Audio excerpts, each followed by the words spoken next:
सियारी गाउँपालिका वडा नम्बर 5 ले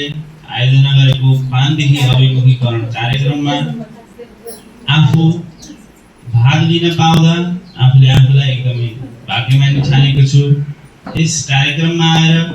पहिलो दिन र पाँचौं दिनमा मैले निकै नै अन्तर पाएको छु। पहिलो दिनमा आउँदाखेरि आफू मञ्चमा अगाडि आएर बोल्न नसक्ने, अनि मञ्चमा जाँदा खुट्टा काम्ने, मञ्चमा गएर माइक समात्ने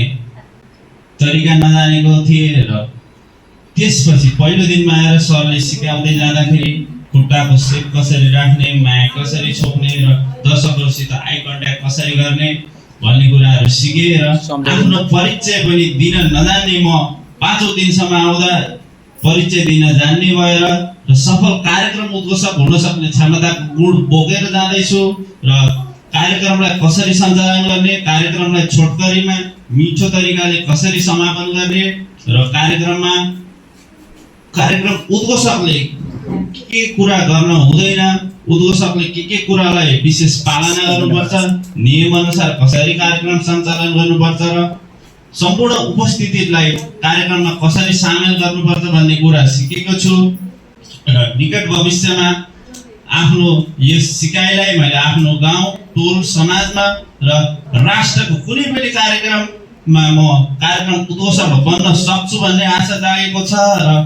अझै पनि यस गाउँपालिका सियारी गाउँपालिका वडा नम्बर 5 लाई म के भन्न चाहन्छु भने यस 5 महिना तालिमले अझै पनि हाम्रो भोक मरेको छैन जस्तो मलाई लागेको छ। यहाँ सहभागी सम्पूर्णहरूले त्यही कुरा बताइरहनु भएको छ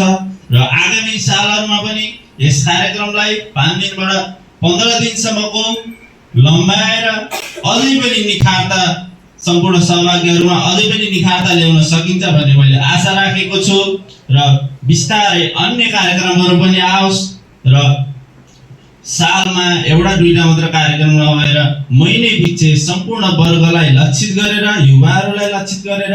आमा बुवा दिदीबहिनी दाजुभाइहरू सम्पूर्णलाई लक्षित गरेर सोही अनुसारका कार्यक्रमहरू वडामा आओस् र वडाले सञ्चालन गर्दै आएको छ र थप कार्यक्रमहरू पनि सञ्चालन गर्ने